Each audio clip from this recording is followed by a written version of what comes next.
Now listen carefully and answer questions 21 to 24. Hi Annie, how's the research going? Okay, I guess, but I'm concerned about our presentation topic. We're mainly going to be talking about how products are marketed differently for boys and girls, and we know that's true in some countries, but is it the case everywhere? I've been reading about the situation in the UK. Some of the major retailers have been labelling their products to say which gender a product is meant for. Really? Yes. Apparently, toys connected to science subjects are labelled for boys, and stuff like kitchen equipment says for girls. Does that happen in other countries too? Hopefully our survey can tell us that, whether it's a global phenomenon or not. But it's interesting because in the UK, so many parents have complained about this kind of labelling that the major retailers are having to abandon it. Because of social media, consumers can put a lot more pressure on retailers to drop unpopular policies. When it comes to how stores display toys, what most parents would find useful is for stores to indicate how old the child should be, so the toy isn't overly complicated. I'm sure parents don't need gender-specific labelling. You can see for yourself what the general idea is, whether it's for chemistry or building.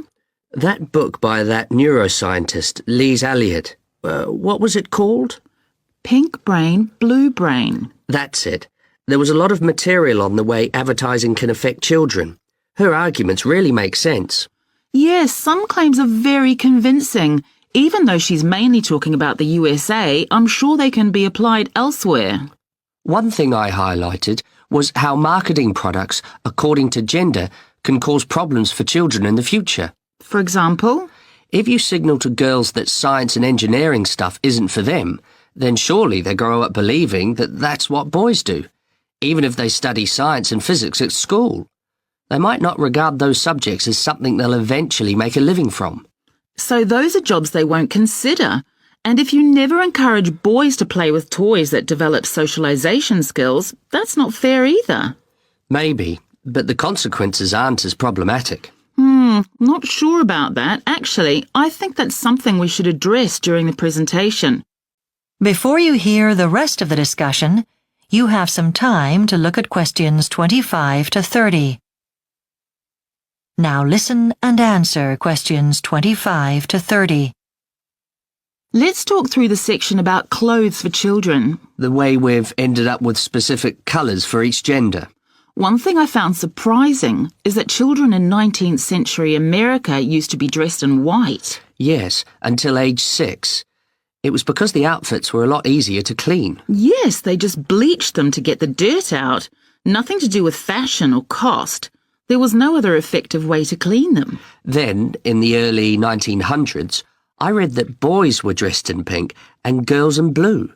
Apparently pink was described as dominant, whereas blue was seen as delicate. Yes, and ordinary people, shoppers I mean.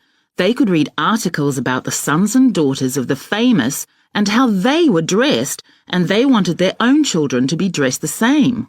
But by the 1940s, the colours had changed, and it was more about customer demand.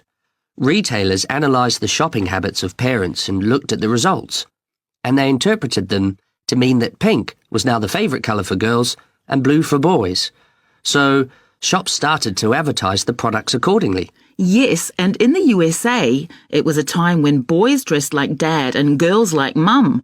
It wasn't until the 1960s that teenage girls rejected that, and older teenage girls started wearing clothes that could have been worn by either boys or girls. By doing that, they felt the job opportunities usually only open to men would now be available to them. But then in the 1980s, for the first time, TV commercials targeted children specifically, promoting different types of clothes for boys and girls. And as a result, children started insisting their parents buy them the right kind of clothes. That kind of consumer behaviour will be hard to change.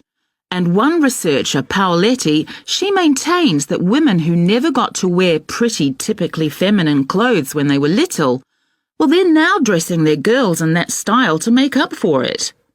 They want their girls to have what they didn't.